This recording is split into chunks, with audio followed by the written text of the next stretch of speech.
standing at the top of the Roddy, looking down over the village of Blagdon, I thought how Blagdon has changed over the last 40 years.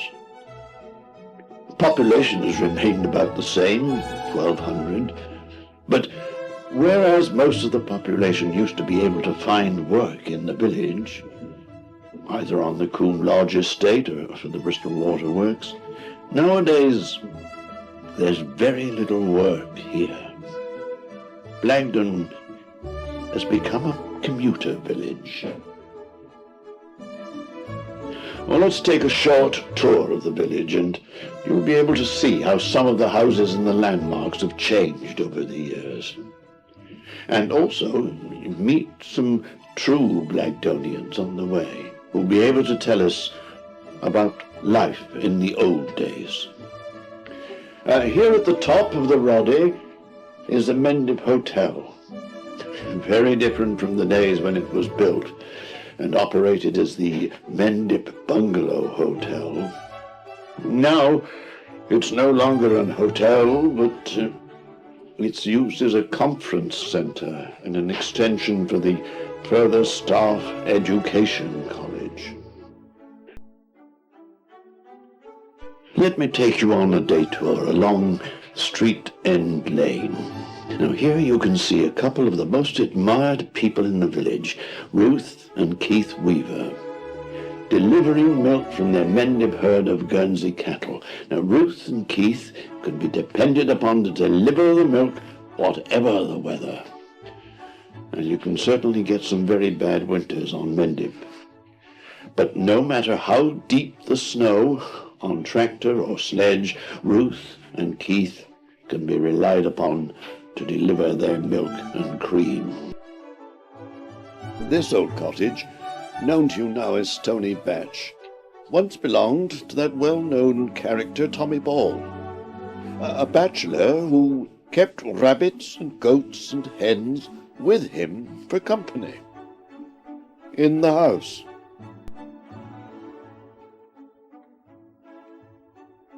Down the Grove, past Dick Ships's garage,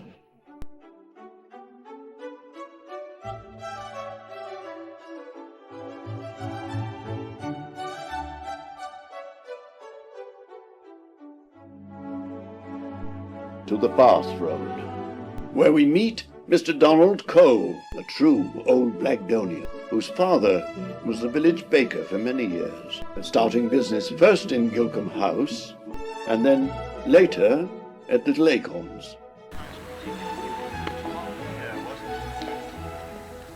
Now, here is Mr. Cole at Gilcombe House. Nice. Very interesting. And this was the bakery, was it? This was the bakery, yes. And this is where you were born. this is where 5 of us were born. The bakery, yes. And my father came here in 1911, in the days of the horse and carts. And behind us is the shop. Over there, that's the shop that we used to sell the display, bread, cakes, sweets for the children at the school, cigarettes, tobacco, etc. Well, it was. Yes. When a loaf of bread, you see, I think in those days, I can remember it back 3 farthing for a £2 loaf. For £2? Yes. And in those days, we used to take the bread up on the Mendips and deliver them and give credit for 3 farthing a loaf. Really? Really? Yes, we've seen some alteration since then. Yes. Father was always very progressive. He had his first dough machine with a petrol engine somewhere, I think, about 1923. Well, it would be rather nice if we could get over and have a look inside. Perhaps they might let us go in. Yes, certainly. Yes, Certainly, shall we we? could go and inquire. Yes, fine. Yes. Fine. It's a busy road here now, isn't it? Different than what it used to be. Yes, oh indeed, I guess it was. Most of it,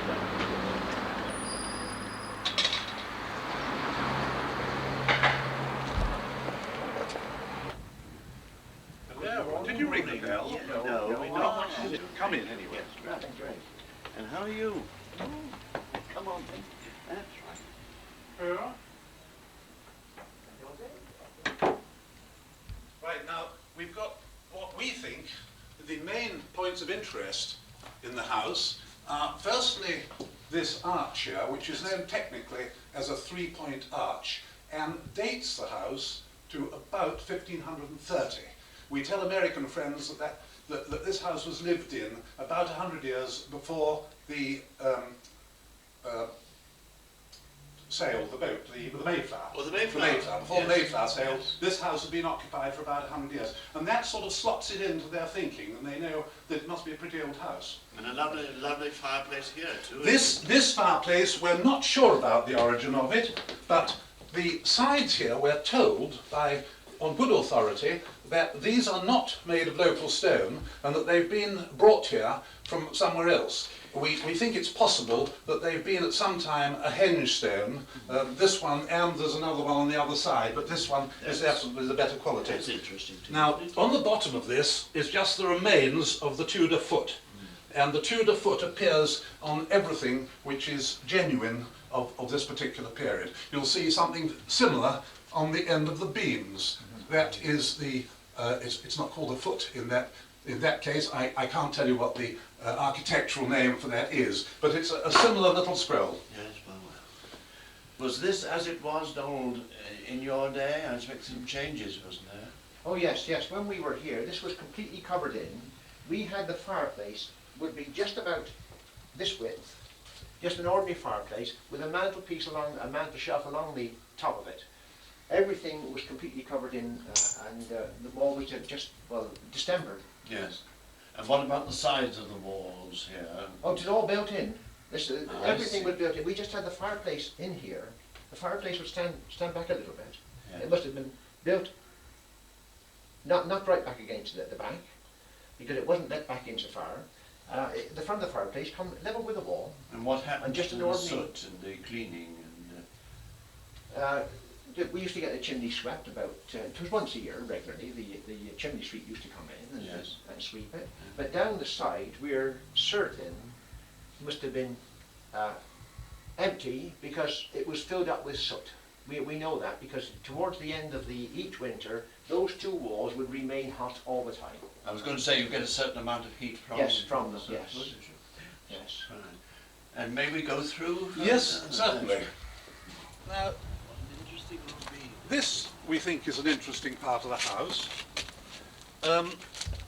It's one solid piece of stone, which we are now told is conglomerate. And we think, having been to the stone circle at Stanton Drew and examined that closely, we think that this is very similar. But we don't know. Whatever it is, it probably weighs a couple of tons, and so I don't think it would have been removed in a hurry. You've got the conglomerate, hasn't it, the Stanton Drew stone It's the stone by the church at Stanton Drew, which we've paid particular attention to. It seems to be more, you can get a better idea of it than you can with some of the old ones in the field. here. And wasn't this where you used to have your van through here? Yes, that's been built on now since. We That's just round go the other round. side. I Perhaps suppose we we can could go around just and see see it. it. Fine, yes. We had the wall pulled down. The old ovens used to be inside here, and we had the old ovens pulled out so that we could get the old Model T Ford, which we had, in. And when the Ford, it was just large enough to take it, it had to go right back against the back wall to allow us to close the front doors. And because there was no doors on the van, the driver could get out the van and pass to get to come out. But how did you manage with your Model T on these hills here? Well, that was very often a problem because, well, it was Saturday when we were loaded up with a lot. The old Model T, you see, wouldn't go straight up over the Roddy. We had to keep on going crossways over the road.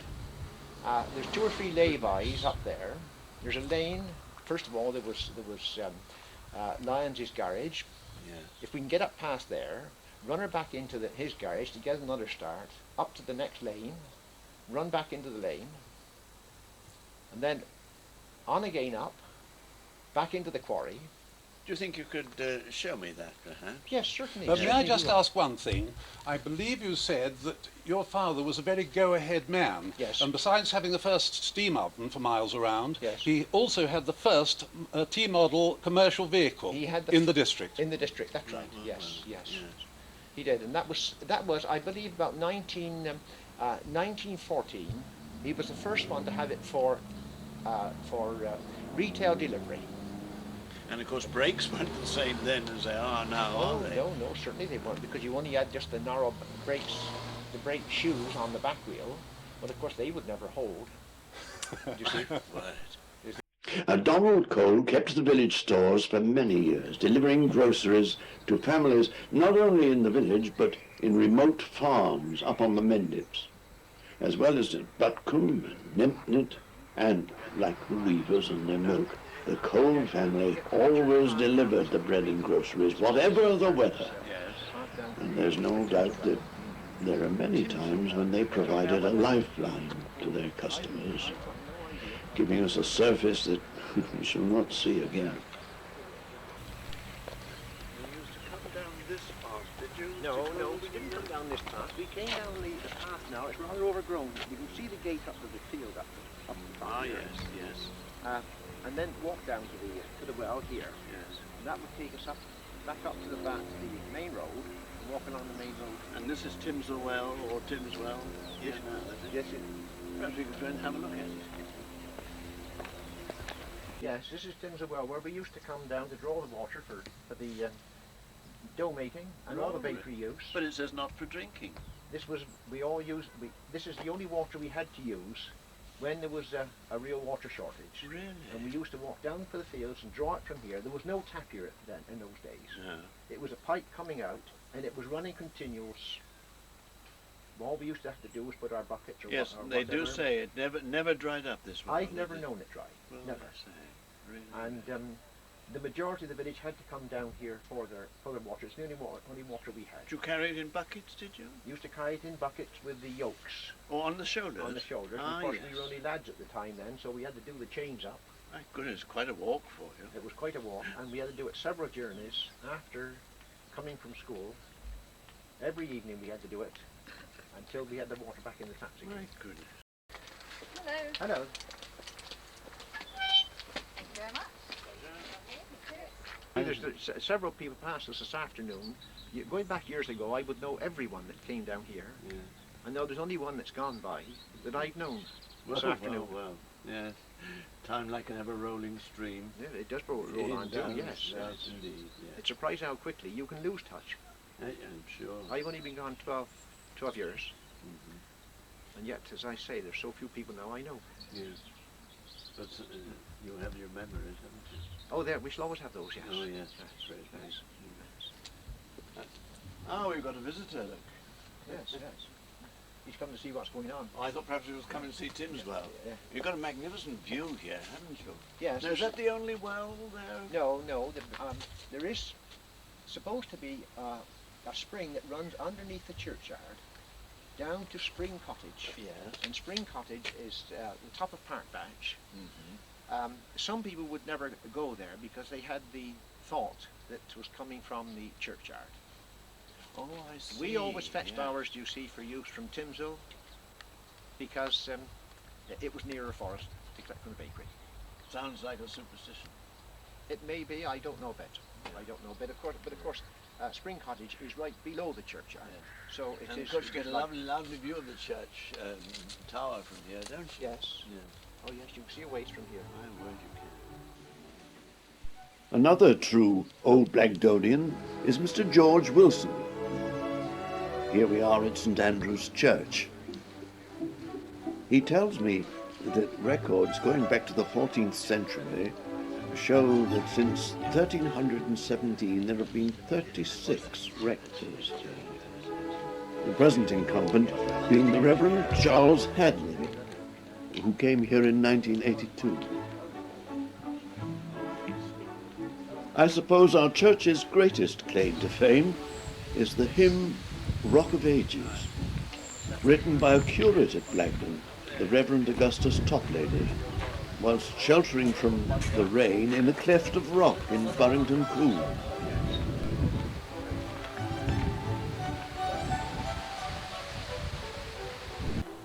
In the church, you can actually see a letter written by the Reverend Toplady soon after he left Blagdon in 1767. The church itself is a new church, as you know. That's built by Lord Winterstoke, and the architecture was designed by Sir Frank Will. I'm very impressed by this font. It's a lovely piece of architecture, that, isn't it? Well, the font itself stood over on the entrance, which fonts are usually at the entrance when the infant is brought to the church. Well, perhaps you take me across and we'll have a little chat about it, shall we? Well, this is Shall we come down this way? Now, this is a memorial chapel here, is to the First War, is it, John? Yes, for the 1914-18 war. Yes. The three windows were added, really. The three glazed windows at the top of the window was added. That was the chief thing. Yes. The front, the altar front was there prior to that. They added the windows for the 1914-18 war, and the candelabra was added for the 1935. 1939 war, 45 yes. war. 45 war. That's the addition.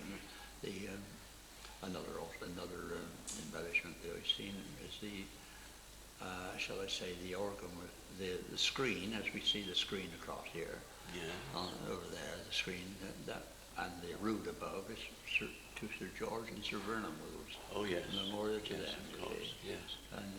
And a very fine organ they had. yes, well, it was a manual organ, pump organ, you see, Yes. but it was electrified somewhere about 1952 in memory of Sir Peter Wills, who was killed in Italy. Yes. During the war years, and of course they electrified it. But the understanding was, for the information of you and many other people, that I was on church council at the time, and all that the organ blower, poor old Teddy Carpenter, oh yes, he had to be reimbursed for his £5 a year. Yeah. And that's all he had for blowing, and it's hard work. Yes, oh, I've blown it. Yes, well, I've played it. I have blown it. I have blown it, yes. I used to do the old headmaster. He took pupils, you see, and it used to be the odd sixpence for George to come down and blow the organ of it after school. And very well earned, too. But they electrified it, the Wills family, for the memory of Lady Wills, Lady Jean Wills, and her family. They electrified the organ, had it overhauled, and electrified it. But the understanding was that the church council should still pay the organ blower, Teddy, and of course in that day it was Reverend Marriott was here, and he used to make certain that Teddy came and sat in this seat almost near where I am now of a Sunday. Really? He didn't let him in case of need. Yeah, right. He didn't let him relinquish his church going, if you follow that. Quite. Because Teddy was. And of course, if there was a power failure, well, he would be needed. He would be needed. Yes, that's true. And of course, Gallop was the church warden, and many a time Teddy, perhaps Farmer Gallop. That would be John's father. You see, he was the church warden and treasurer, and sometimes he perhaps forgot to pay Teddy his five, and Teddy would sit on the seat on the field out at Carker and wait for Gallop to come up. Oh, yes. And then my organ money, sir, boss. Yes, that's right. And then my organ money. Yeah. But and that we go there to the screen. I told you about the screen. The rood above is that was all in the memory of the Wills family. Sir George and Sir Vernon Wills. Yes. They died in about 3 years. A lovely screen it is too. Yes. Now I must mention this: that the old screen that was in the old church was taken, and it's in Buckham Church. Is it really? Yes, the church that was removed in the last church that stood here before Lord Winterstoke built this church. Yeah. Perhaps I should have said that Lord Winterstoke built the church. The architecture was carried out by Sir Frank Wills. Yes. And all the other embellishments is that I have a list here really that I could tell you who gave the credence table. The pulpit was given by one person. Well, you want that now? Should I try and read that to you? It would be nice to know that. I could tell you in my Miss Paul's book, if I may.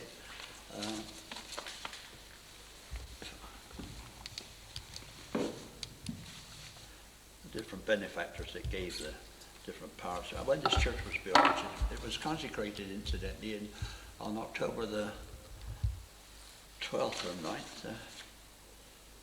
Yeah, the fourth, being the fourth church, I suppose. This is the chancel and nave. The tower, as you know, is 1641. Yes, I did know that. Yes, and the 10th of October 1909, this church, as it is, was consecrated by Bishop Kenyon, who was then the Bishop of Bath and Wells. Oh, yes. Because it doesn't come under Bath and Wells now. Yes, it is still Bath and Wells diocese. Is it? Yes, oh yes, Oh, yes, yes. because I was talking to the Archdeacon of Bath and Wells. Yes, no, we've moved from the Archdeaconry of Wells to the Archdeacon of Bath. Ah, that's what Curtis, it is. Yes, yes, that's Archdeacon it. Curtis, yes. The chancel, the chancel and the nave and the size of the rebuilt church of St Andrew's, Blagdon, was consecrated in 10th of October 1909 by Bishop Kenyon. George Menzies Lambert was the rector. John Nelson and Joseph Cryer were church wardens. Lord Winterstoke built the church, and Sir George Wills was the architect. Sir George Wills gave the pulpit, that is the pulpit. Yes. Mr. and Mrs. Lambert gave the altar, that's the high altar in the main chancel, end of the nave, in the chancel. The credence table was by Mr. and Mrs. Nelson. And the litany desk was designed and made by Mr. Vivian Harris, who was a local carpenter. Oh, yes, he made that.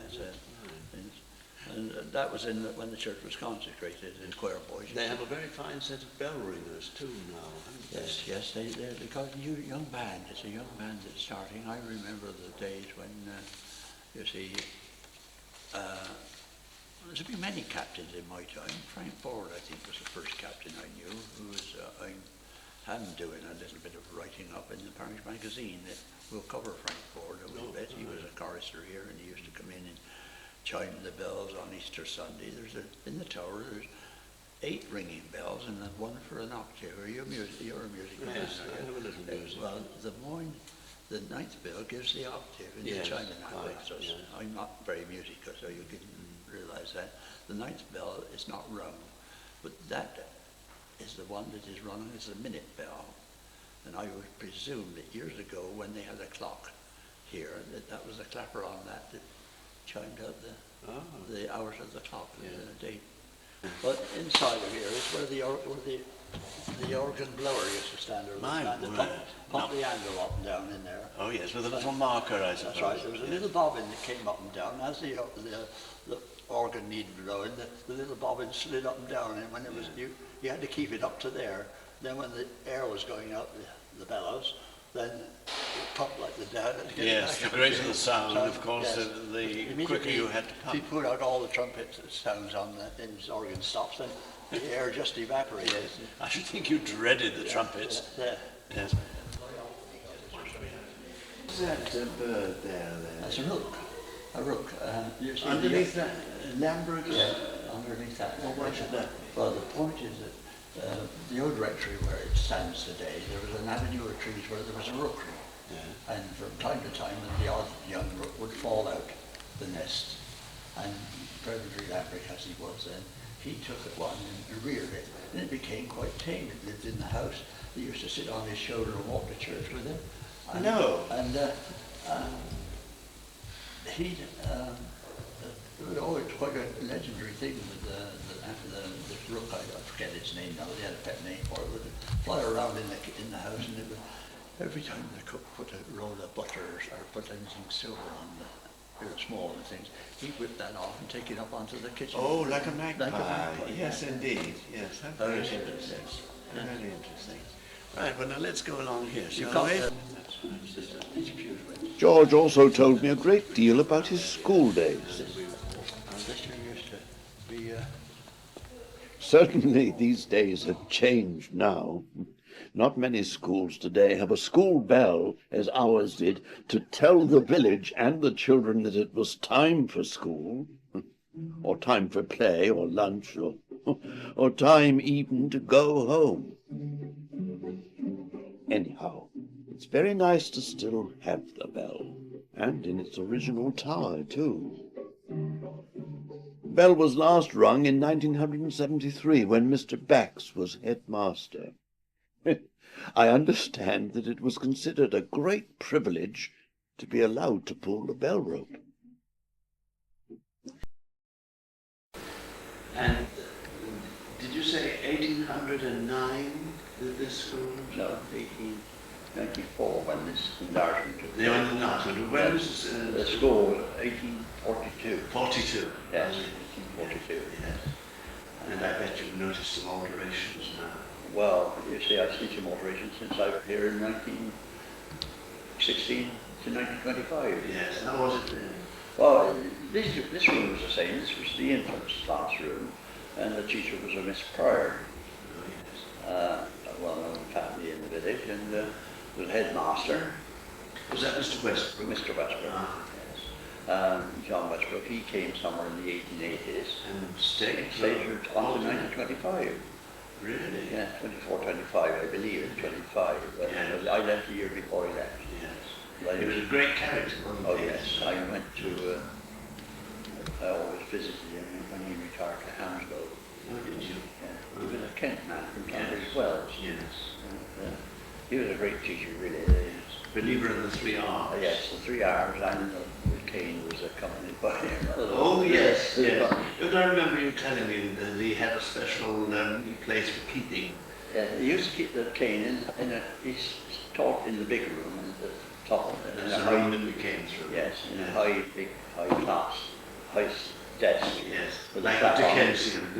And he lifted it. When someone was going to be caned, he may look across the class, they come out to you, and out you went, and up goes the flap of the cane, the desk rather, and then he would produce the stick. You raise your hand up politely for it, or that way, if you like, for the camera, there, and you get 2 claps, and you sometimes tip your hand a wee bit to take off the sing off. Yes, yes. When he found you doing that, he clapped you one across the buttocks. Oh.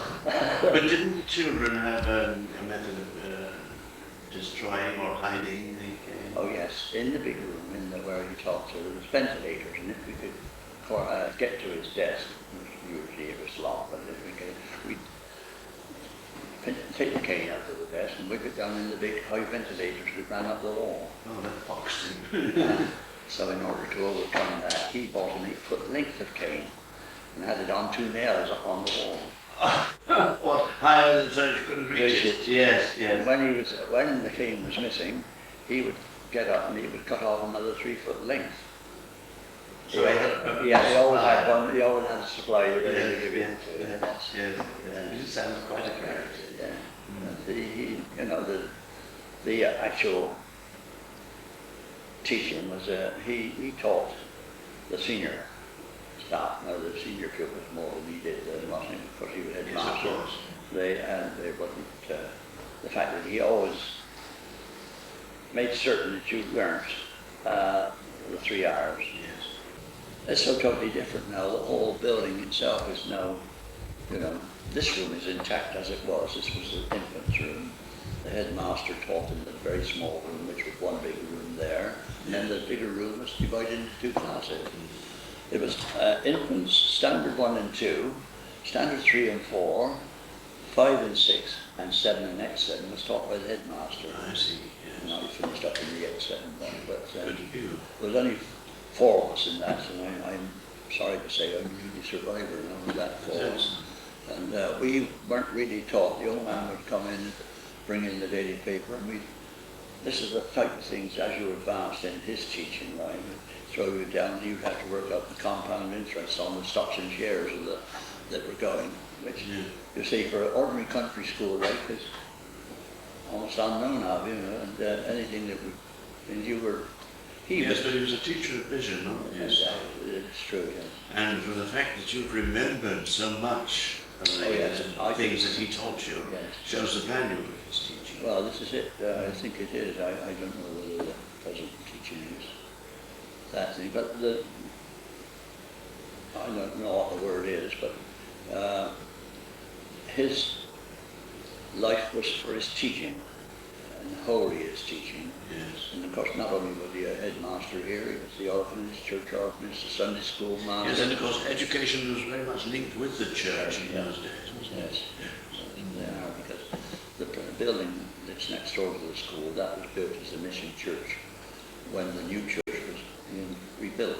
No, St Andrews. And that was Yes, church was rebuilt. yes. And this is what is now the school annex, which they use for extra things for the school now, and they have the school meals and all that, and it was known as the mission room. Yes. Mission church or the parish room. I suppose you just brought your own midday meal. Well, no, well, we brought a few sandwiches. Those that lived near enough went home to school, but we did have pupils here that used to walk from Charterhouse and from Blagdon. My goodness. They came here because it was a headmaster. They only came here after a certain time in their lives, probably after 11 or 12. Yes. After primary. After primary education, they came on here as a headmaster. I'm not saying the whole of Charterhouse, but the Ball family walked down. The Whites, some of the Whites came down. The Youngs from Buckham Farm, the Phillipses from the Buckham Inn. They came here because it was just the finishing stages of the wasn't it? Quite a journey in some of the winters. Oh yes, yeah. Well, I don't say they came in the very bad weather. I don't remember that. Well, as far as I can ascertain, on this site stood a poorhouse, which was probably a leper colony, where the very sick and uncared for people. Yes. Well, then someone, Thomas Baynard, who must have been a benefactor living in the village, he said, bequeathed 8.5 acres of land to the village, to form a village school. And how many scholars were there? When the suggestion as the minute reached from the vestry meeting, that to teach 8 scholars to read the Holy Scriptures in English. Well then, a 12-month elapsed. Another vestry meeting in 1840 decided that they would build a new school on the old poorhouse thing. Yes. Well, evidently that was, as was confirmed, 1842, probably 2 years for that to take, which brings us to 1842 when the school was built. Yes. And was that when Miss Board? No. Pardon? That wasn't when Miss Board took it over. Oh no, Miss Board didn't take it over. No. Miss Board is only the historian. Oh yes, she has written the history of the school. History of the school. From 1840 after the parish meeting, by 1842, as the tablet said outside, the school was formed in 1842. Well then in 1894, the new enlargement which took on, you can see the new stonework. Yes. That is this room and the little tower above where the school bell used to be, or it still is, as far as I know. And that was enlarged in 1894. And that must have taken place in John Westbrook's time. And how many pupils were there then? I would say at my time when we came here was at least 150 probably. You made it to 150. 8. Yes, 8 to start and then 150. This is the thing. That's progress anyway. Yes. Another thing I must say about the old John Mr. Westbrook, I can speak highly of him, really in a way, more than because I wasn't here when the other mass. I knew them quite well. Used to be on different committees with all of them that served in the village. Now he would, not every year, but most years he would say, anyone that has not ridden on a train, and up goes your hand there, yes. Well, those that he, in the first instance, he would say, right. Now he would walk us to Burnton Station, yes, and ride back upon the train to Blagdon Station. Oh. And then the following year, if it came to his knowledge, he'd say, well, all those that haven't ridden on the train, of course, everybody's hand shot up. Oh yes, of course, yes. Morning off school. He said, not you, you the ones that he'd taken last year, because you didn't get a chance to go the second time. But that was one thing that he then knew that someone had, the trains came into Blagdon somewhere about 1900, probably just before, when the railway came. And of course, it was his ambition that every pupil of his should be able to say they had ridden on a train. Yes. Ah, now here we are at Little Halt. Talking about the old railway station made me wonder what it's like today. Avoiding the penalty of 40 shillings, I walked down to meet Mr. David Counsell, who now owns the property. He's built his house incorporating the old station building. No trains today. A very friendly horse.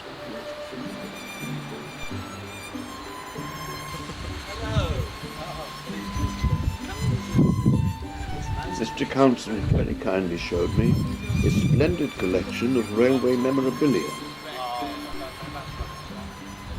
So we're actually sat in the guards van, and I suppose this is the brake, is it? That's the handbrake, yes. I got this from Swindon. It was derelict when I bought it, and it came from Old Oak Common originally, but it was condemned as a vehicle, and so the railway said you can buy it, and they transported it down here for me, and it's been here ever since. And am I right in thinking that this was one of the last lines that were opened by the GWR? It was called the Ringtondale Light Railway. That's right, round from Down, well, Congsbury was the sort of junction. Ah, yes. And because it was a light railway, the platforms are lower than normally you will find on most railways. Yes, yes. And they only had 3 trains a day as a result. I remember them, yes. And my uncle was married here, and they put bangers all along the line when he went on his honeymoon. Oh, I see. Yes. Oh, that's something I was a small page boy. I see. Oh, Yes. must have been one of the few passengers because... I thought it was a very exciting day. Oh, I expect you did. Yes. Yes. Yes. Then, not only for passengers you used the train, I suppose it was helpful when they were building the dam for the lake. Well, that was why the line came into being, because if you go further down, you'll see there's a siding that goes down into the waterworks. It's all been cut off now, and it's the sewage works now, unfortunately. Yes. But that was where they used to take the coal, which was shunted here, and then taken back up and taken down to the waterworks. But as soon as it became electrified, then coal ceased to have its use. So the result is the line faded away as well. It must have used an enormous amount of coal. In those days, yes. Well, Yes. as you can see from the old photographs, it was nothing but coal trucks and all the sidings here. Yes, quite. But it's sad because, as we said, it's one of the last lines in England to open. It was one of the first to close. It closed in 1932 for passengers and 1950 for goods. And then it was cut back to Rington. I see. And I see they've just sold the coal yard at Rington now, and that's being developed as well. So Yes. there's no trace of the line except this left now. No. Most unfortunate, but that's progress, I suppose. That's progress, as you say, yes. I see you have a lot of the old signs still with you on the station here as we came along. Yes, well, there's a story about most of them. For instance, there's an enamelled one which was we found when we lived at the old station master's house up the hill.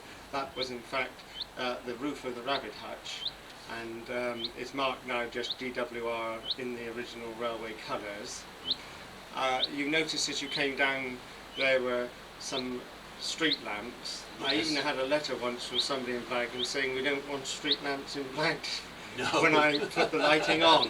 But we dug those out from a station called Seam near Devizes and brought them back and put them in at their original place. And if you look at the base of each signal, you'll see it's stamped with Great Western Railway on them. They're very rare and hard to come by now, especially. Yeah. So we've put on top of them the name Blagdon as well, and they all light up from both ends by the gate or inside the house. There's a nice sign on the greenhouse which is rather appropriate, about a signal box. Oh, perhaps I might be allowed to see that. Yes, by all means. I picked up various other signs like beware of trains and passengers must cross the line by the bridge, and I've been given level crossing lamps and things, but they are so rare now, and being a cast iron rather delicate, and so I don't put those up or display them anymore. The seats were interesting. They came from Cirencester Town, which was on the I think it's called the London and South Western Railway, so they're not really Great Western, but they are original railway seats, so that's why I've kept them. I would like to get a pair of the old Great Western ones with the monogram written inside it. Yes, they were very, very rare. Yes. Yeah. You noticed, I think, also as you came down old trolley. Yes. Unfortunately, yes. I haven't maintained that as well as I should have done, but that is an original Great Western, and I bought it in Templemead Station for £1. You did for a I think they're £25 nowadays, but I haven't maintained it, unfortunately. I've let it rot a bit. It's all been most fascinating. Thank you very much indeed. It's a pleasure. And now, back to the village, to the public house opposite the school, to meet mine hosts, Bob and Marjorie Gulliver, at the Live and Let Live. How long have you been here now? 24 years. 24 years. And before that, were you here, or...? No, I used to help my father-in-law at the Queen Adelaide. Oh, the Queen Adelaide, yes, I know that. That's an interesting part, Yeah, too. it was a real Yes, pub there, yes. yeah. But how beautifully you've kept this. It's lovely, isn't it? Yes, Yeah. yes. It hasn't been altered, you see, you know. Well, I gathered that from the interesting things that you have on the wall here. Mm. And you've got another interesting little bar the other side there. Now that's rather unique, isn't Oh, it? that little lounge, yes. Yes, Yes, yes, oh little yes, lounge that's got bar. a very old settle in there. And what's that lovely gateway with steps going? Well, that used to be the old original staircase when it was a farmhouse. It was a farmhouse, and the deeds go back to 1750, isn't it? 1750. Do they really? My That was word. the original pub. That Yes, yes. Well, it was the living room with the bar, the farmhouse, wasn't it, before it was a pub? Yes, Uh-huh. yes. I wondered whether it was a little monk's hole that they used to... No, there's a little niche in Because there you've got for the the steps candles. going up behind, haven't you? Yeah, that was a staircase, actually staircase. I see, The old yes, staircase. yes. And when did you put the little iron gate in front? Oh, that was about 3 or 4 years after we came here, wasn't it? Yes, Yes, right. 3 or 4, yes, yeah. 64 or something. Because there used to be a wooden door there, you see. Oh, so I see. We made a feature of it by putting different plants, and Yes. one time we had an aquarium in there. Did you? Yeah. Oh, that would be rather fun. Yeah. Yes, yes. And I'm very interested in these muskets here. We've been filming Lorna Doone down on Exmoor, and we had some lovely old muskets like that. They're much longer than the usual musket. Oh yeah. yeah. Are they local? Do you know anything about them? Oh yeah, they were there. They were in my father's attic for years and years, and we used to play with them when we were children. We weren't allowed to really, but I we guess you did. And Yeah. there are the dates on that one there, 1877. World War One. Yes. An old flint musket, is it? No, that's a percussion. That's Yeah. a flint. And that's a flint. That's a I flint see. one. That's the Yeah. top one's a flint one. Yes. And I see over there there's a lovely trout in a case. Well, that was a record for a good many years. That was caught in 1905 by a local man, Mr. Lovell. Oh, Mr. Lovell, yes, Mr. Lovell. yes, yes. I think he lives in the court at Hartree, or he did at one time. I Uh-huh. don't know where he is now. But Yes. to do with the shipping, the Lovell's the shipping. Yes, it should be. And he caught it. There was a record in 1905, £8 13 ounces. And that was a record for Right. many years. Yeah. Yes, Oh, yeah. yes. Yes, and over here you've got some very interesting things, and those handcuffs there. Oh yeah, that's all. That was dug up from our garden, where the car Dug park up is. from the Where our car Really? park, where you put your car. In the There used to be a garden yes. there, Uh-huh. a vegetable garden. Yes. They were dug up there. Yes. All these old traps, gin traps, which are illegal now, they were sort of passed on to us for sort of make it a bit interesting when people Yes. come in. And that old yoke there, was that? No, that was going to be burnt. That was going on a fire, and we just rescued that from the fire. It was, Really? Marjorie's cousin, wasn't it? Yeah. Yes, good for you, Good Marjorie. Yeah. Yes. We were hearing about the yokes and the carrying the water, you know, Yeah. earlier when in my journey here. It's fascinating to see Milk. all these They things. used to carry milk. Yes, and the milk, yes. And seeing that trout there makes me think that you must have had a lot of the fishermen coming up here, have you? Did they have accommodation, stay here? Did they? Yes. Oh, they yes, did. yeah. Splendid. Good. And do you still do that, or is Well, we do it, the fishing finishes on the 15th of October, so Yes. of course we don't do it? any No, after of course that. not. No. Only the odd one, but Yes. well, we Well, it's very, We have over the very past handy years, for yeah. them, and for you, I Yeah. suppose you get the odd trout. well, yeah, oh yes, they're very very good, you know. Yes, yes. But of course now they nearly all got deep freezers in their cars and ice, and they can take them all back. They They take will them offer back. you one from They, them. I'm sure they will. And it used But to they're be to do. always very nice people. Oh, yes, they are. Yeah. Yes, old fishermen is And we had quite a lot. great thing. Yeah. And there's such an atmosphere about Yeah. this place.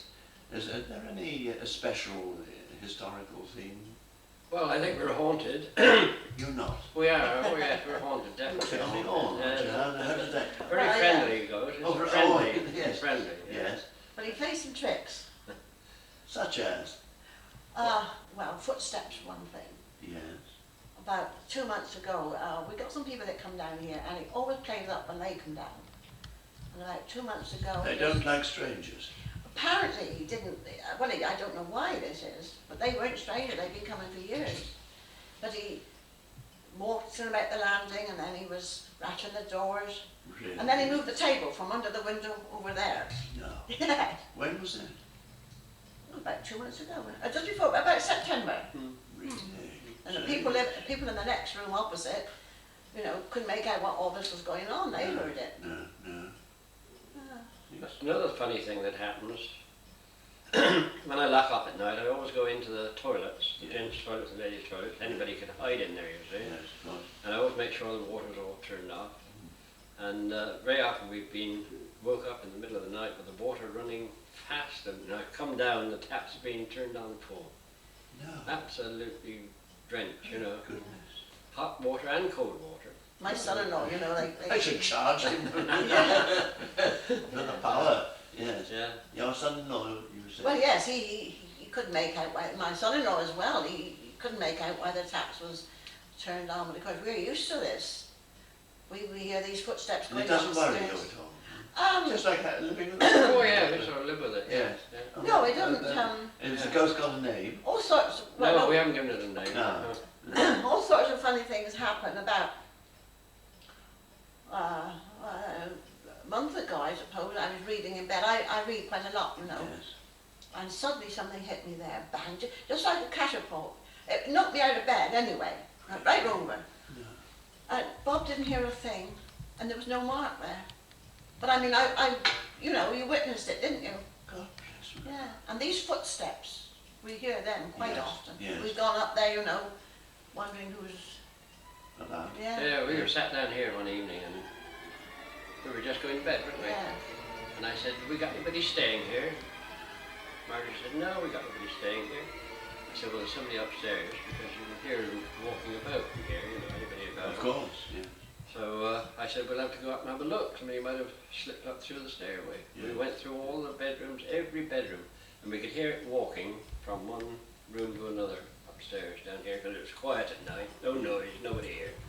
And went up there, searched the place through. There was not a sign of anybody at all. Even under the beds we looked. Right. And my grandson, he, you know, in one room, he feels the bedclothes been pulled. He pulls it back. He pulls it Yeah, back, I mean, yeah. there's lots of strange Lots of things little happen. tricks. Mm. Yes. Yes, Yes. water, he's very keen on water Yes. because, Could be a fisherman. could be. About 3 weeks ago, we had a lady come in, and she'd been into the ladies, and the water came up out the lavatory all over her. She came in shaking or something like that. And, well, I couldn't make this out. So I went in with her, and there was no drain of water anywhere. And she was soaking wet. Floor was dry, absolutely dry at above. And then the towels got wet. You put a towel on the edge, you know, we have towels. Yeah. But we've got towels, you know, in the proper Container. Yeah. container. Which you pull There's down. no way you're going to get water in there, No. but that towels get No. soaking wet. Absolutely soaking wet. I mean, we can't make out this at all. Yes. No. There's no water pipes above or below No. or anywhere at all. You've never had an expert on ghosts. Well, we haven't really. They wanted us to. Um, These people that were. He's playing up more recently than he ever did, you know. You think we're going? We're Well, I was going going to say, is that Yeah. probably due to the fact that you were I mean, leaving Sunday and night, that? Sunday night last time I was in the kitchen, and I thought you were in here. You went bang at the door, terrific bang. But there was nobody there. I came in shouting, and Bob had gone upstairs to put the electric blanket on. Yeah. I don't know what it was. Well, It It's something. Whoever's coming to take over from you, I think Yeah. it will have a nasty. Well, I don't know, one or two people have said, that they can feel a presence. We don't know if they can, but they say it may be at me and worrying us because we're going. I don't know. Yeah, but this has been going on so Oh, long. this has been going a long time, Yeah. because we get people ring up and say, are we in the ghosty room? Oh, really? Yes, yes. Yeah. How do they react to that? Well, Oh, they don't say no. Oh no, they're off. They think it's fun. Well, if it's a friendly ghost. Yeah. Yeah, Yes. they even play tricks with some of the people coming here, Yes, don't go to bed with a Macintosh on. Yeah. Well, of course, some play it, some don't believe it, you see, and so they don't take any notice. But Mr. Rooms was really, he couldn't believe, he came down, he said, when you see a table move from the window, You believe all right then? Yes, don't you? We all had to go up there to see the table being...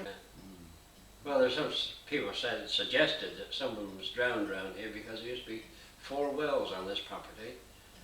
And we've never been able to trace or hear of anybody that was drowned, but it always seems to be a lot to do with water. Yes. Something to do with Yes. water. And do they run underground down to Timswell, do they? They probably did, Yes, yes, I think because so. there was 4 wells here, and there's one in the ladies' lavatory, Yes. which was years and years ago, so on the old plan. So Yes. there was We another used one. to have a lot of water running down from up over, Yeah, didn't we? all over the top there, yeah. Yes, indeed. Yeah. Because we used to blame people for going in and turning the water on, you see, but then if there's Yes. nobody about, Nobody about it must have been himself. happens several times. Yes. Well. No wonder it is full of actors. Very old. No, he's never worried me. I stay here on my own. I wouldn't mind. I wouldn't stay in the lounge on my own. I've got a feeling he lives in those stairs. Oh, on the stairs, yes, yes.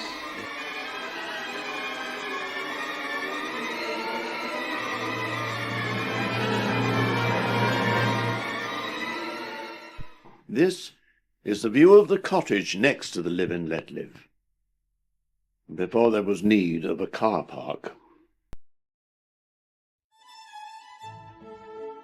Here you can see how narrow the Bath Road used to be. And here is the improvement with footpath. A landmark unchanged by the passage of time is the paper shop. Sammy Sampson, as is generally known, used to double up as the village barber, with short back and sides for 1 shilling. Tommy Brunt's cottage on the corner of Liberty Lane. Not much change here, whereas this was Bruton's garage.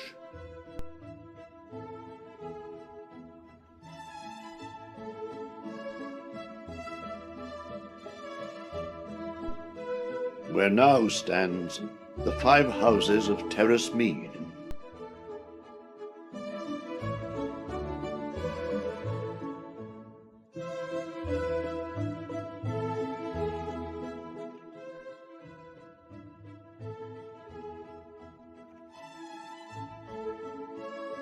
Here are some new and old pictures of the Seymour Arms corner, complete with side entrance.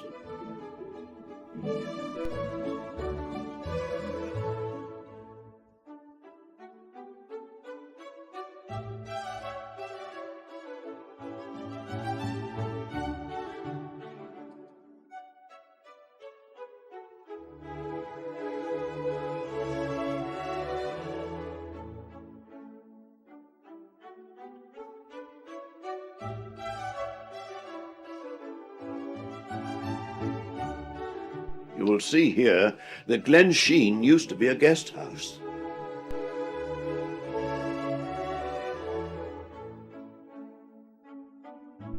Down past the house where old Blagdonians will tell you about Mary Ann Filer, who kept her shop until it was burnt down. Now, it was a known fact that Mary Ann kept a lot of money about in the house, and many people rummaged about in the wreckage looking for coins. For many years, anyone presenting a Blagdon coin was given a knowing look. Could that be from Mary Ann?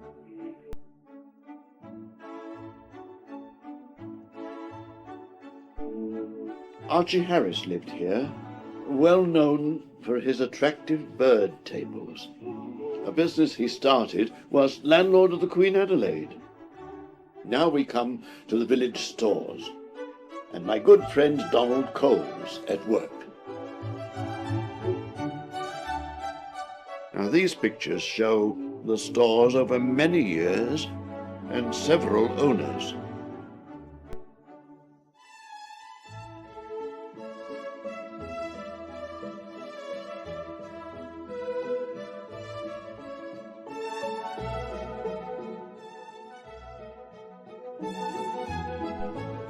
This picture shows the old forge opposite the stores.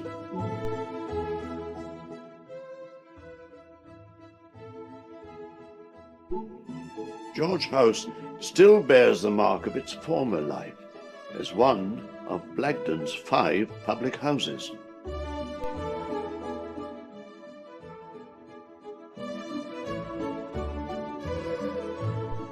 It was then known as the George Inn.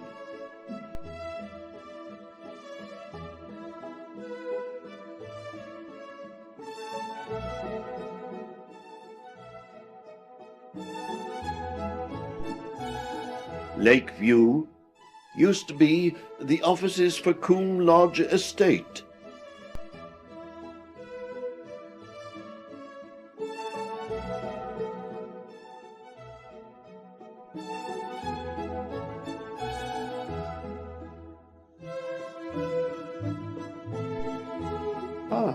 It's nice to see here that it's not only the houses which have survived the passage of time. The village club still survives as a centre for village functions.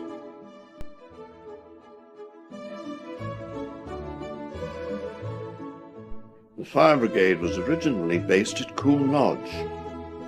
They then moved to the building which now houses the Westminster Bank.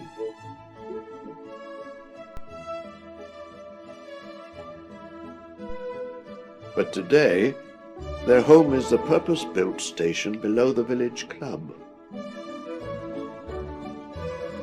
The Blagdon Fire Brigade was first formed in the early 30s, and with so many fire stations being closed, we're indeed fortunate to still have ours.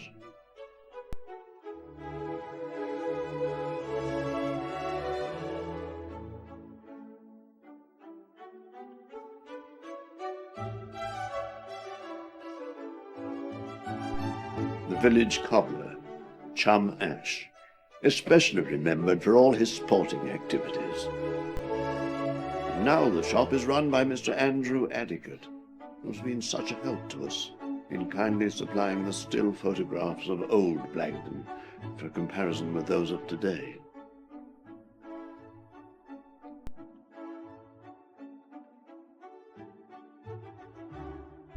And here is a building that will be known to all Blagdonians, currently run by Pauline and John Beasley.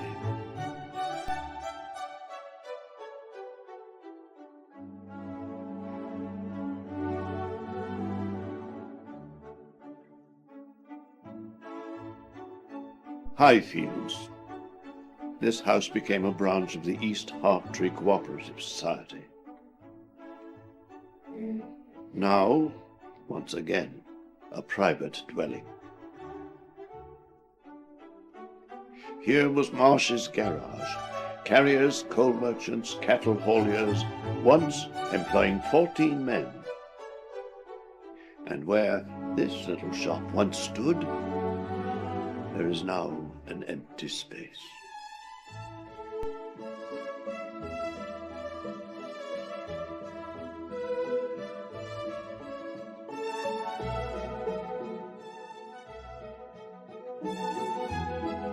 Ah, the Queen Adelaide, bless her, and all who dwell therein. And for those of you who cannot read the sign, there you could be assured of good stabling and a horse and trap for hire.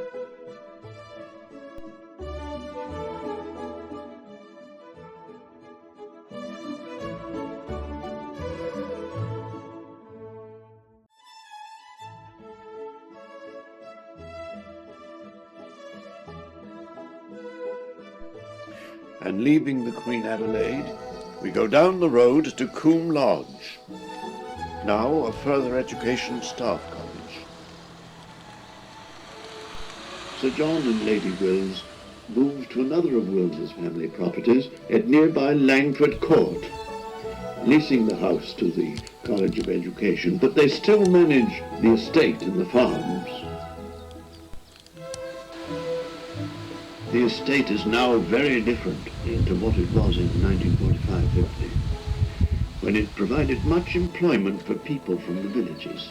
For instance, the house employed about 20 domestic staff: butler, parlourmaids, housemaids, cooks, nursemaids, laundry workers, etc. And the estate employed 15 farm workers, 9 gardeners, 17 estate maintenance workers, 2 gamekeepers, 1 electrician, 4 office workers. And in 1935, the records show that the total weekly wage bill for the 15 farm workers was £32, 7 shillings and 1 penny. Old money. The estate comprised of about 63 houses, 15 farms and 2 shops. Ted Filer has many memories of the days when he was head gardener, and he won many trophies at various shows in the area. How many times did you win this cup?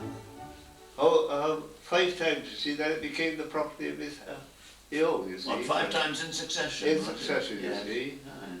And these are just miniatures Little miniatures. for the yes. other ones for the one at different Yeah. times, you see. My word, you've got Because- quite a selection here. haven't Yes, you? oh yes, yes, Mm. yes, too true. How many years ago was it and how long were you at Combe Lodge? Well, I think when they started, if this isn't right, just tell me, you see. I will do. When they started pulling down the old Combe Lodge, When was that? I think around about 1930 or 31 in the winter. I know it was a very bad winter, and of course everything was pulled right to the ground. It was an exceptionally bad winter, wasn't it? Oh, it was, yes. And the reason was that when Sir Vernon came into it, he wanted a larger house to have a day nursery and a night nursery for the children, and so that's why it was all pulled down. And of course, no motor cars about. It was all done by horse-drawn stuff, taken away. True, yes. And it was a lovely old house, beautiful. Talking of the horse-drawn vehicles, you used to have a horse-drawn fire engine down there, didn't you? No, it was a hand one. A hand one, not yes, horse. yes, oh yes, a hand one. And of course, about 6 of the staff used to see to it. Of course, there used to be a large staff in those days because, I mean, say there was 2 or 3 painters, and horsemen, cabmen, one thing and another. And how many hours did you work then? Well, we used to have the start at 6 o'clock in the morning 6. to 6 at night. That was from March till November. During November and March it was 8 to 5. And the holidays? only holidays we used to get was Christmas Day and Good Friday. That was all. And it's 2 o'clock on Saturdays. Uh-huh. And other times we used to have to do it. Of course, in those days... And of course the wages in those days. Oh, don't talk about those. I was apprenticed there for 3 years, and I'd done about 2.5 when the war came along. And when I came back, I had to still do the 6 months before the head gardener would allow the full wages. That was 6 shillings a week I was getting. And that was full wage? That was a full wage. Well, the men that was there were around about 13 to 17 shillings a week. Yeah. And of course, the head gardener was a Scotchman. You had to work, you had to be there on time. Oh yes, yes. Because there was a clock tower in the courtyard, and it used to chime every quarter of an hour. And on that hour, well, of course, it's all over the village. You could hear it all over the village. And when they put it down, they offered it to the village, but the parish council, I believe it was the parish council, they thought about the expense of it and all that. Because the village blacksmith used to wind it up every week and put it right, but they wouldn't accept it, you see, and it went down. I don't know really what they did with it, because the bells was there long after. They took the clock down. Oh yes, all that was pulled down. Yes, but the bells were there after. The bells was kept yes. down there, but what happened to them now, I don't know, but they were there just before I came in. And of course they had the stables, and they used to breed horses and short-horn cattle. And of course I've seen some lovely pictures of the flowers that you had there in your greenhouse. That was later on, when the new one. But when they started getting out the foundations, well, it was like cheddar caves in some places. Really? They went down until they found the rock to build on. And how far down was that? Well, in one place, if I remember right, it was about 15 feet. As much as that? Yes, and there you could see the water running, the starlight. Could you? Yes. Because it's a great place for caves, isn't it? Oh, well, I suppose it was. And then it was about 5 feet of the width of concrete so far. Then they put 4 feet, and then they built on 5 feet, 3 feet, sorry. 3 feet of concrete. That's when they started building on it. Then they started building. I always remember the first stone was laid by a local man. Was that so? It was Collins of Bristol, William Collins. Oh yes, Collins is a name I know. They had the building of it. Yes. Of course, as far as I know, there was no contract then, as you know. No. Nobody didn't know, but Lord Woodstock passed it over to, he had no children, so it came on to one of his cousins, you see, Sir George Will. Oh yes, yes. And that's the grandfather of the present Sir Vernon. Sir Vernon. So in that case, they only used to visit Combe Lodge about 3 months of the year, you see, come out in the summer. And just in the summer, yes. This residence was at Burwalls in Bristol, on the Downs. On the Downs, yeah. I know it. So the vegetables during the winter, what we used to grow, was sent in to Burwalls twice a week, you see, by the coachman. Yes. And when were those lovely bulbs planted that we see in the spring, the daffodils? That was after the new Combe Lodge was built. I see. That was thousands planted. I suppose they're still there. A wonderful sight they are today. Are they? Yes. Oh yes. Yes. But going back to the old days with the coachman, I always remember him telling the tale, because he used to have to take his lordship into the factory every morning. So of course they had their top hats and livery. You see, he drove up to the front door. Yes. And the footman or the butler came out to see him, shut the door, and he drove off. And when he got into the factory, no one there. The lordship was left out here. That was Bill Wigley, he used to be the coachman then. I think they got some good photographs at Combe Lodge of him, I've heard since. Oh, it'd be nice if we could see them. Oh, I dare say you could. It would be most interesting. They used to keep some lovely horses. Yes. And of course the farm horses used to go out about 8 o'clock in the morning. They used to be there at 6 o'clock to do them, and about 8 o'clock they'd go out with their little barrels of cider. Good. Onto the, Good. Where is it? Keep them going. That's right. And the thing was that the one that did look after the cider house was a staunch teetotaler. But he always knew where the best cider was. Yes, I've heard him say that. That was lucky for some. That's right, yes, oh yes, yes.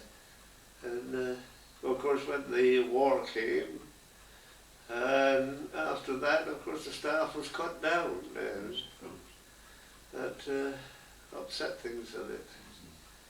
But otherwise, well, same as I said, I had to do the 6 months that I lost on going into the army. That was the First World War, of course.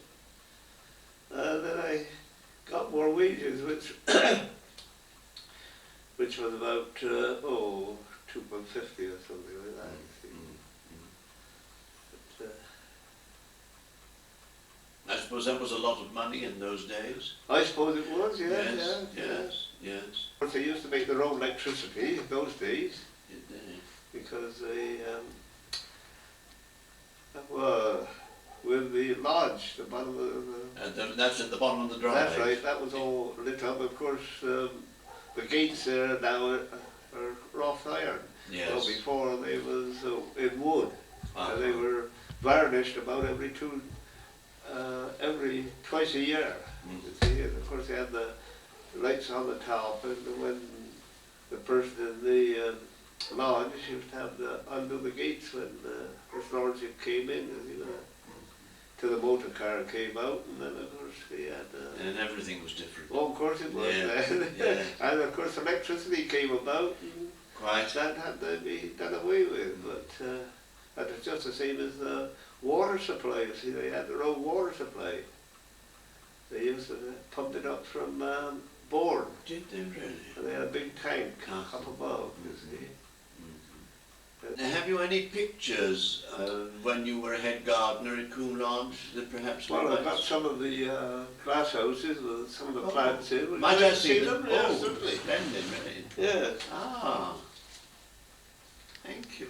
And that's the old Combe Lodge that was pulled down, that one. Oh, That's off of the cigarette card.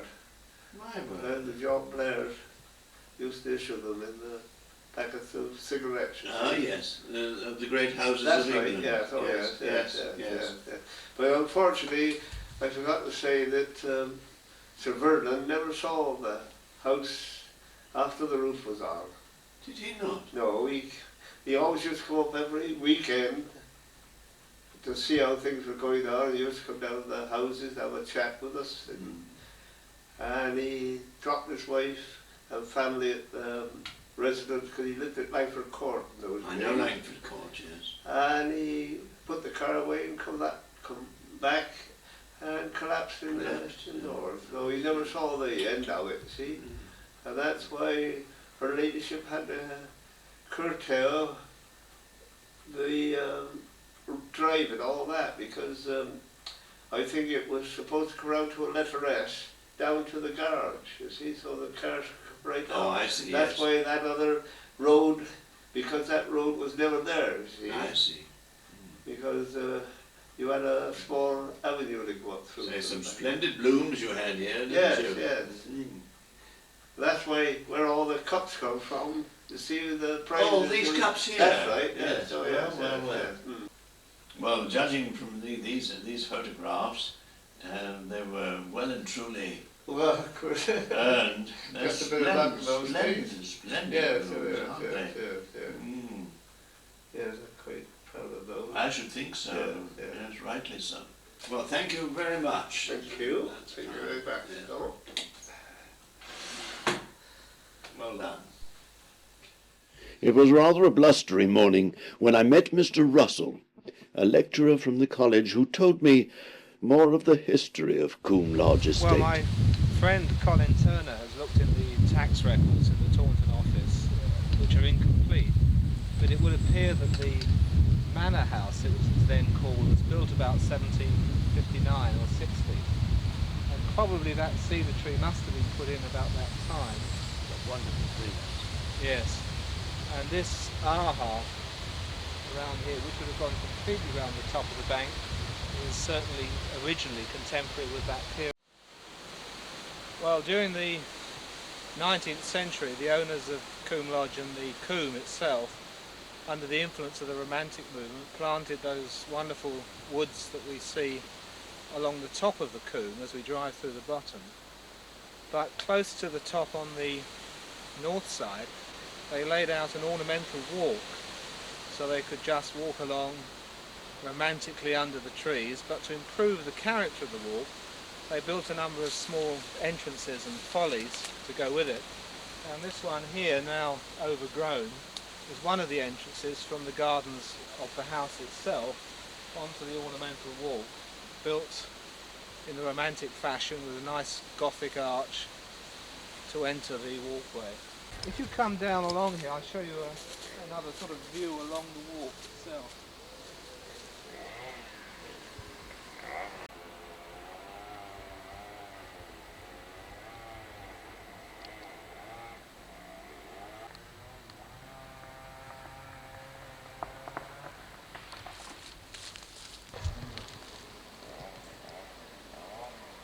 This is one of the other entrances from the gardens of Combe Lodge into the ornamental walkway, and the area is now used mostly by the Sir John Wills, of course, still owns the land, and his gamekeepers to breed the pheasants for the October shoot. We'll just carry on through and see one of the little follies built along the Romantic walkway.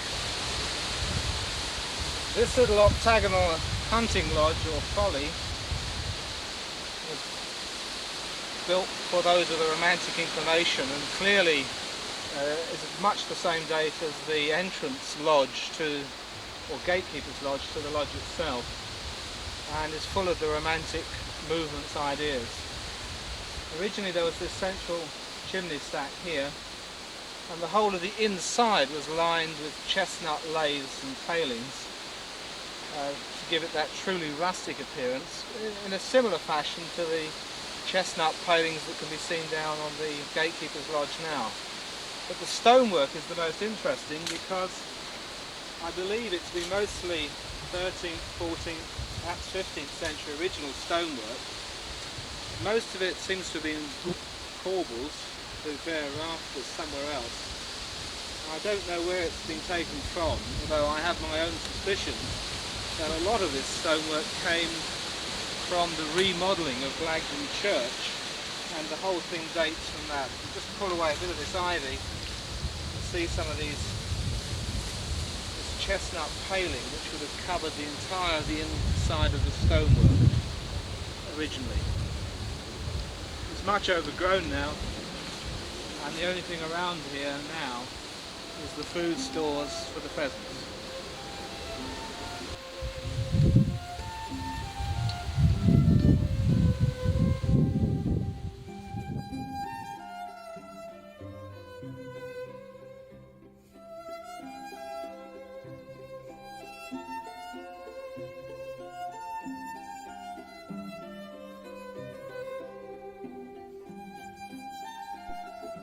Leaving Combe Lodge, on our way down Station Hill, here we have Pound Corner, as it is, and now as it was.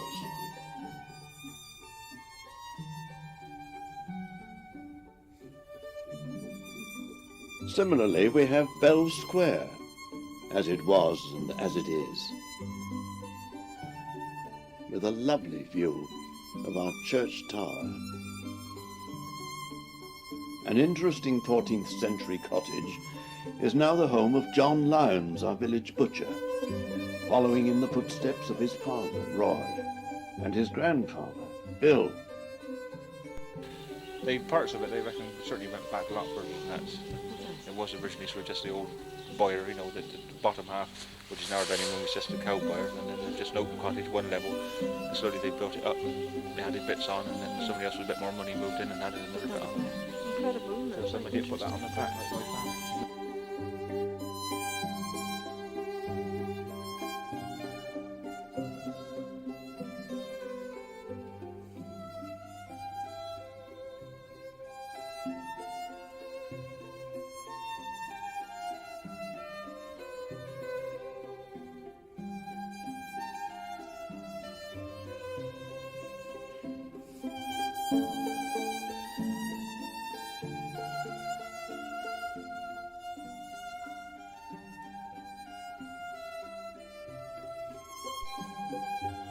here is Court Farm, an interesting 14th century farmhouse.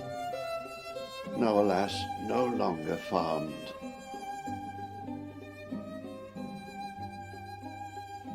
The Bristol Waterworks Inspection House at the bottom of Station Hill is seen here before the trees were planted.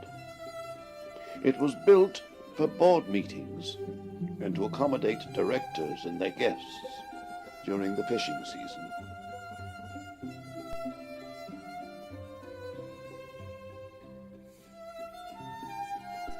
And now down to Blagdon Pumping Station.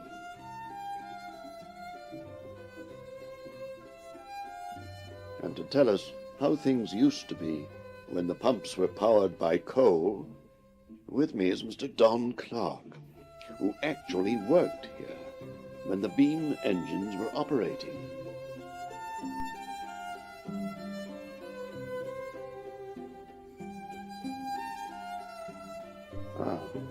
And we're indeed very fortunate to be allowed to film in the pumping station and to have Mr. Steve Jaggard to show us around.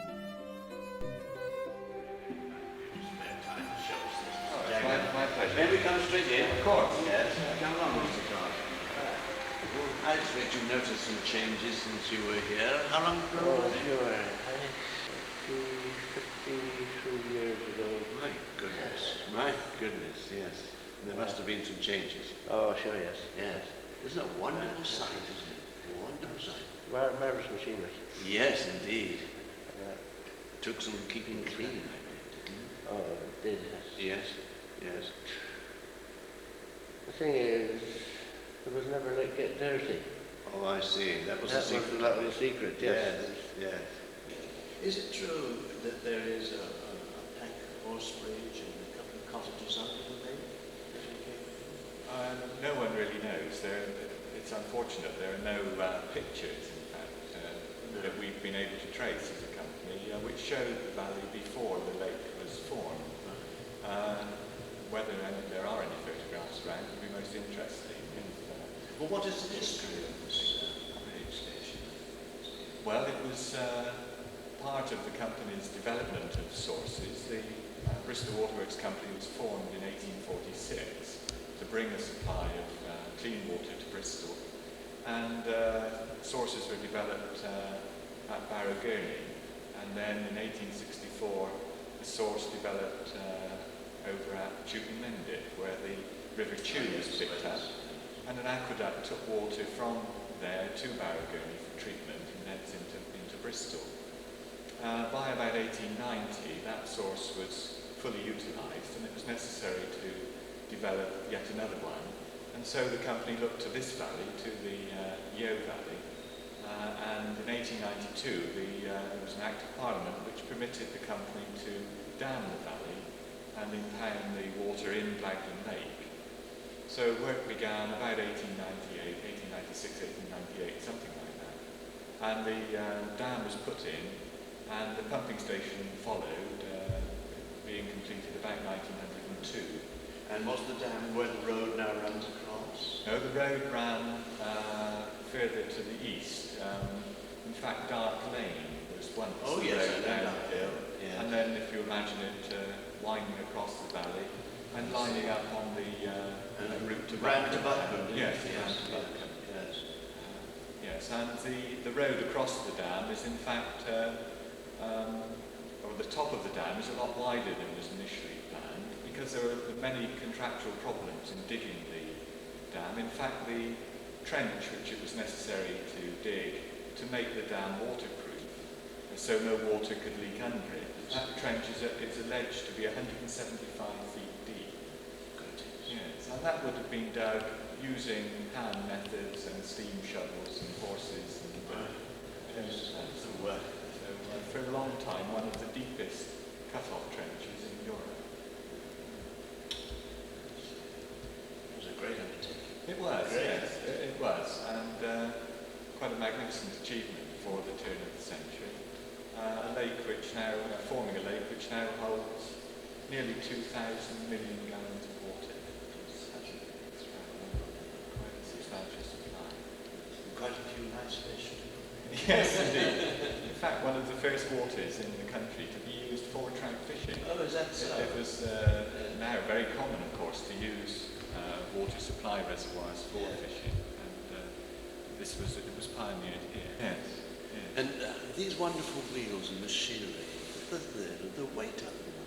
Oh yes, phenomenal. In fact, it's always an interesting thought to consider how they were put together by the techniques available in those days, how they were transported here. You know, all these questions. They came by lost railway, in a mist of time. Well, it's believed parts of it came by the railway, a railway which was constructed to serve this station. To serve the station. That's right. Yes. And some of it must have come by road because of the dimensions of it. Very difficult to get it onto the railway as it stood. Not easy to get here by road with these hills. No, a very tricky job. Must have been a quite spectacular load in its day. And the engines are of interest because they were one of the last beam engines to be built. There were 4 here originally, 2 in this room now in this museum, another 2 in the other hall, the North Hall, and among the last ever to be built. In fact, for a while it was believed these were the last, that had been 1902. They're of quite advanced design for beam engines. And are they used as standby engines now? No, they last ran in steam in 1953. So constructed in 1902, and they ran through to about 1948 when the other station was electrified.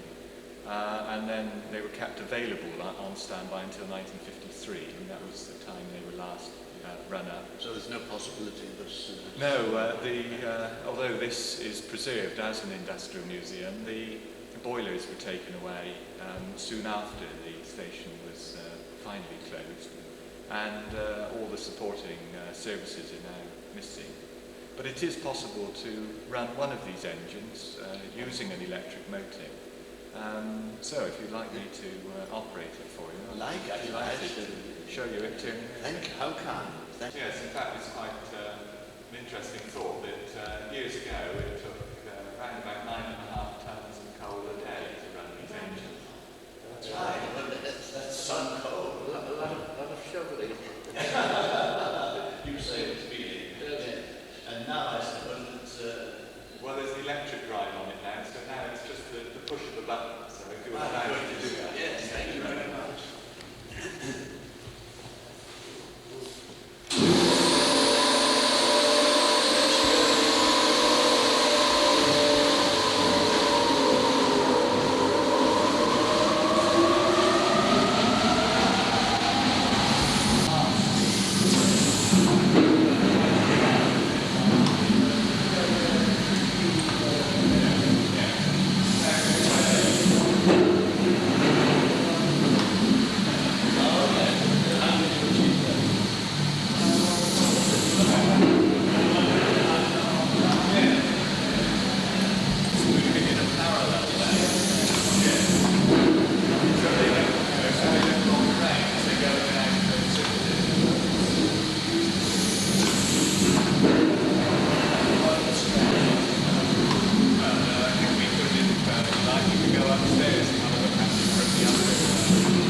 one thing, no one else will know that the pumps are running bloody backwards, will they? I think I'm running the wrong way. Do you think so? That one's running the wrong way, isn't it? Yeah. Nobody else would know, only me. No. Wow, that's amazing. Are you certain of that? Because I'm quite happy to pass that on. You reckon that one's going backwards? Yeah. So they both ran that way. Because the power was coming back in, you see. Yeah. The driver. Driving away from the engine, yeah. Well, that's fascinating. I'll pass that information on. Don, what are they? Well, this here, the oil was kept in the oil stores, away from the fires. What oil would they be using? This is for lubricating? Yes. The joints. What oil was it? Well, only machine oil for some of the bearings. Yeah. The main bearings was lubricated by castor oil. Castor oil? Your castor oil. My goodness, I've heard of castor oil being used for humans, but not for machinery. Well, you could always have a drink if you wanted. Oh my goodness, yes. And how did you get it? Coming by the bottle, did it? No, 60 gallon drums. How many gallons? 60 gallons. My goodness. She's a thirsty instrument, isn't it? And this what here? This. Well, this was an alarm. I saw the bell there. Yes. When the engine drivers working here, they have thumps and all that. If anything go wrong on the main, the pressure did drop here. Yes. Trip this switch here, it shuts the valve off. I see. So the engine driver knew he had to. A powerful alarm bell. Yes. Shut his pumps Shut down. his pumps down. Yeah. My goodness. It's well This preserved. thing wasn't used very often. I was lucky, I suppose. But you can see the results of your cleaning, can't you? Aye. Yes, it's fine. Aye. Oh, it was worked out very, very clever, I suppose. Oh, indeed. Absolutely wonderful, I think. I say, these levers, what are they? They can show me. Well, there's control of steam coming in from the boiler. Top. Press it coming down. Yeah. Here. I see.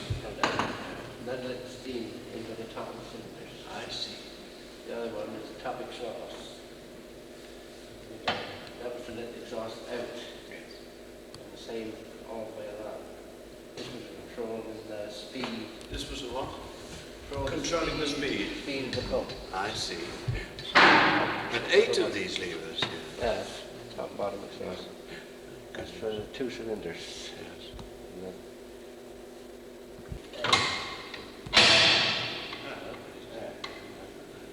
Let the steam into the cylinders. Yes. And the steam down it down. That was the exhaust. And let it back out. I see.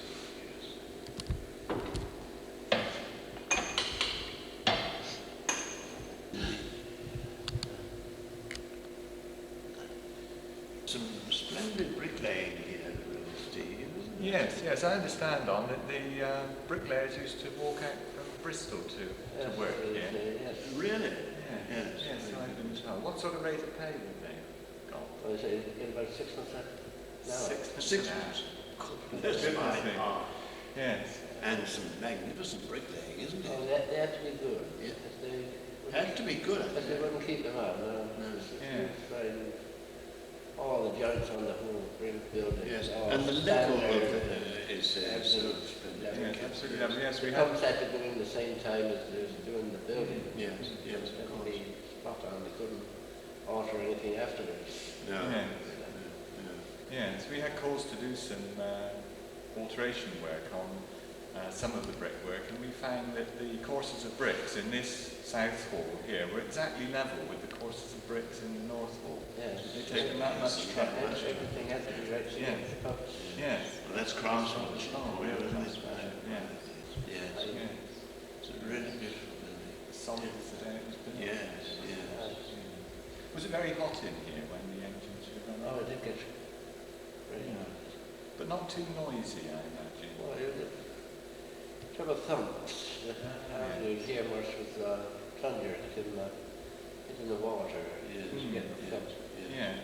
Of course, each stroke you of get the smell of oil. yes, but each stroke of the pump used to lift 100 gallons of water, didn't it? That was the yes. And it's so running at about 16 revs a minute. Yes. That was 1,600 gallons of water every minute going up to Barragoni. Which is not really faster than they No. It's about just over 2 million gallons a day from each engine.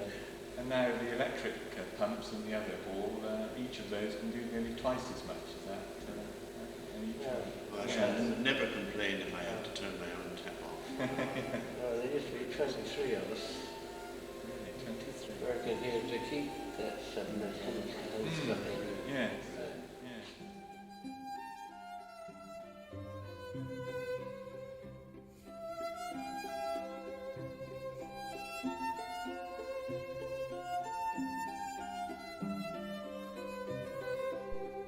Across the road to Blagdon Lake, renowned for its excellent trout fishing. It attracts fishermen from all over the country and, indeed, sometimes from abroad. Now, Mrs. Cissie Byler remembers coming to live in Blagdon as a child, when her father came to work on the construction of the dam. Mrs. Byler's mother worked here for many years at the fishing hut, providing luncheons and teas for the fishermen. Well, this is a lovely spot here, isn't it? Oh, it's glorious, isn't it? This tree wasn't here yesterday, was it? No. My word, this No, a wonderful oak. Yes, it's wonderful shape too, Yeah, isn't it? yes, Yes. yes. It's lovely. I But think. it's a larger size now. Oh, I say, yes, it was much larger. Yes. You were telling me you used to climb the trees here. Yes, I used to go up to climb the trees and get the bird's nest out. Out the, you see, in the trees. Yeah. And I used to wade out in the lake to get a coot's nest, mind you, because coot's eggs were awfully nice to boiled. They're almost as big as a hen's egg. Yeah. Really? And but I never used to take off my shoes as stockings. There was too many creepy things in the water. Yes, I guess. Yes. And I used to, my mother used to bring them down. She used to say that Donald Carr then was the manager, you see, and he was very much against having the eggs out of the nest. But I used to manage. Mother used to boil these eggs for me, you see, yes, and. And they made a tasty dish. Yes, they were very nice. Yes, of course they. We used to have shooting as well, but then they stopped that. You see, in when Sir Peter Scott stopped it. Oh, did they? Yes, we used to have the shooting. That's Sir Peter Scott of the wildlife. Yes, that's right. Yes. All the boats used to go out in trees, and up to the lake and down again, and the butts were put on the side, made of hurdles. And last time I saw Sir Peter, he had a little baby fox in his inside coat pocket. Yes. Yes, at the BBC. Yes. My mother got him tea as a boy. Yes. And he used to come down here fishing then. He always came down and he was I expect you remember this, don't you, before the lake was here? No, not quite. My father was an engineer on the road, the new road, the dam across. Oh, yes. And he was a crane driver. Yeah. And that's then, the dam across that leads to Blagdon. Yeah, that across here, near the pumping station. Yes. Yes, that one there. Well, then he married my mother, and that's how we came to Blagdon, you see. He married at Blagdon Church. And he was an invalid. He was an invalid at 32. So my mother had to go to work, because we had a hard time. So then she had the offer of this down here, which was very, very pleased. When you say the offer of this? Yes, the to come down and get teas, you see. Oh, that's what you used to do. Yes, at the hut, you see, at the fishing hut. It's called the lodge now, but we used to call it the fishing hut. What did you give them for their tea? And well, I'll tell you the large sum of a cake and bread and butter, and a pot of tea. That was 6pence, and cake and bread and butter and 2 eggs. That was 9pence. So. That was a bargain. Yes, and my mother's weekly wage was 9 and 7pence. So you can guess what it was like in those days. Well, anyway, she had to work. And this was a starting point, really, that how I came to the fishing hut. You see, I was 2.5 then, and they used to bring me down in an old wicker pram. And I used to have to sit outside the kitchen door. But it wasn't this hut then. It was an old hut, an old wooden hut. And it was very...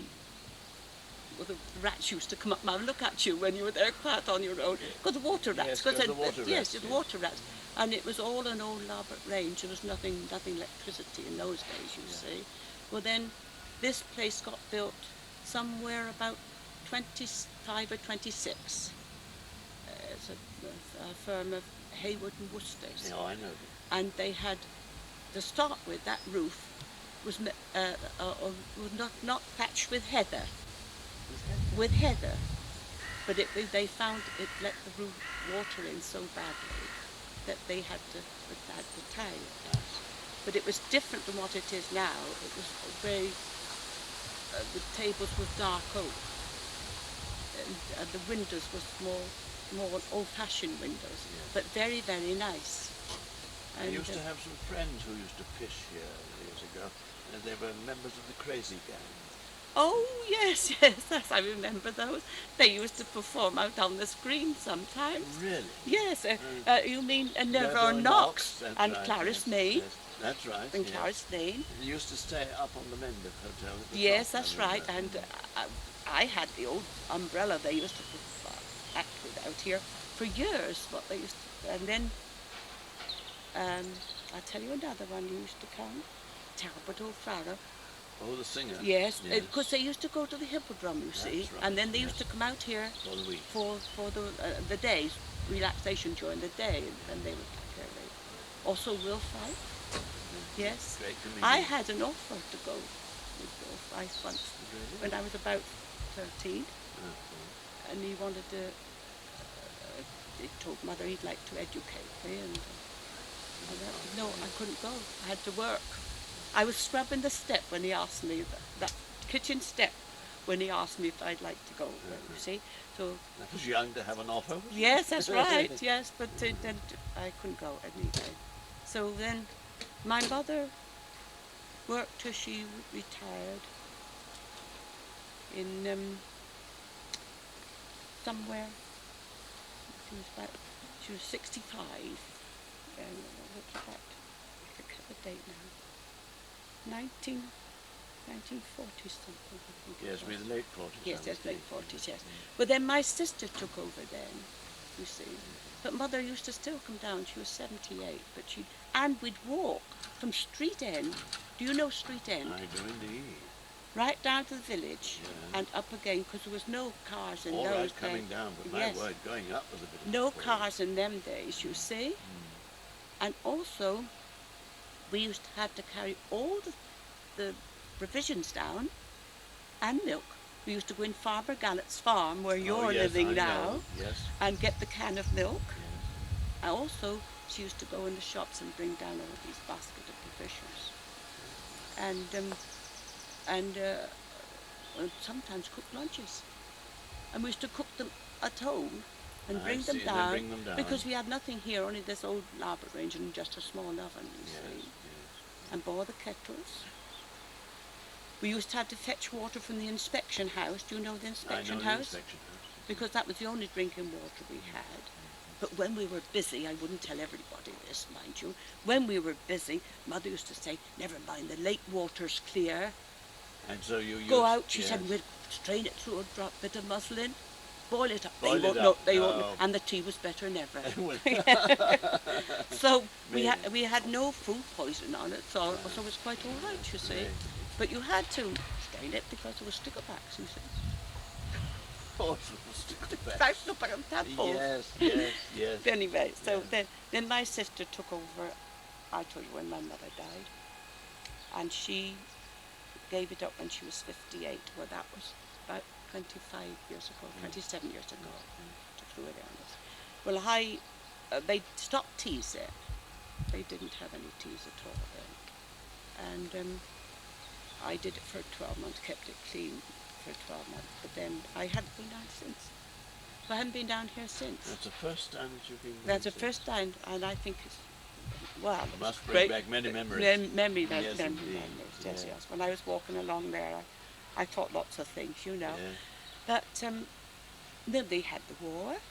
We had 2 wars, you Two see, wars. yes. Mm. And then, of course, the boatmen had to go in the army. Then we had an Irishman and a Scotsman in the First World War, Pat, and I forget the other man's name, but he used to play the bagpipes, make an awful noise. Oh yes, And bagpipes are the very, very enjoyable from the distance. Yes, that's right. And then the war ended. And then we had Angus. There was Angus, Sam Carr, Laurie, Mr. Williamson, Jim Murdoch. Yes, I know. They were all gillies then, you see. Yes. And of course, there's only Jim left. You see. So I've seen lots of strange places. And Lots of changes. Lots of changes, yes. Of course, and I'm a waterworks pensioner, you see, because my husband worked for waterworks. It was nothing else in the village but the waterworks. If you got on the waterworks, you had a good job. But when I got married, I had we had £2, 3 shillings a week. But that was good wages then, Yes, you in see. those days. That was good wages then. Lost too long now, No, would it? wouldn't go far now, would it? No. No. And then, before I was married, I went to the pumping station and lived where Mrs. Norris lives now. Oh yes. I'm hoping to see the pumping station. Yes, I lived in the cottage there as a domestic, and I had 2 shillings a week living in. But I used to come over and help my mother in the afternoon, you see. So from 2.5 till my mother and that retired, I was still at the fishing hut. That was your life. Fishing hut, yes. And then when I went down here, I was making cakes for the fishing hut. So, so that's how we managed it. Yes. But we had happy memories. We had lots of people here. That mantelpiece, when I went in there just now, do you know, when it was a good day's fishing, that mantelpiece used to be full of bottles of gin, bottles of whiskey. Really? And we used to have a good And you old had time an at night. occasional And nip? we could walk up Dark Lane all right that night. My mother could then. I don't mind, wasn't old enough. Fearing nothing. And walk up Dark Lane that night Yes. anyway. But she would not go home till she found the last boat was in case they wanted Just tea. in case they wanted. Not today, is it? No, not today. You don't Then- find that sort of service. No. And I got several people have written to me when Mother gave up, you know, and said what a wonderful time. And she loved it. She loved it. Yes. As her mind was the fishing hut, Yes. and it was our living. But she had to do her morning's work. Because they were laid off in the winter, you see, from May to 1st of October, or the 15th of October. And then she had to do her morning's work then, in the summer, as well as come down here in the afternoon. And it was 7 days a week, 7 days a week, yes. But, Great devotion and interest. yes, it was, yes. We've seen lots of changes. I don't know anyone at the waterworks now. No? Here, you see, I've walked across the Buckham. You walked across? Yes, I've walked across when it was just a small stream. Yes, here, and walked across the other side. Yes. And also, of a weekend when we were a bit quiet, and you know, sometimes we had quiet weekends, not very often because we were very busy. Ranger used to say to me, that was Donald Carr, he was a real old Scot. And he used to say, come on lassie, take the boat and go and see who's fishing across there, see if they got their tickets with permits with them. Their permits. And I used to take the boat from this landing stage and go across on the other side. Yes. I used to love to go out the boat, not when it was rough, mind you. Oh no. No. No. But I used to like to take the boat It's a great across adventure. there. Yes. And that was just a pool there, and like along by the new road, and just a stream down through. Yes, through there. Yes. But it's very interesting to be down here to see it again. Yes. Very interesting for me too. Yes. Well, thank you very much. And you've made my day anyway. Oh, I've that's lot to nice. remember. Lot to remember. That's great. What more can a man ask? So there we must leave it. A typical English village, grown up naturally, century after century. Nothing has altered us much. Our fields are still the same as they always were. Warm-hearted folk to tend. I wonder how much of Blagdon will survive the next 100 years.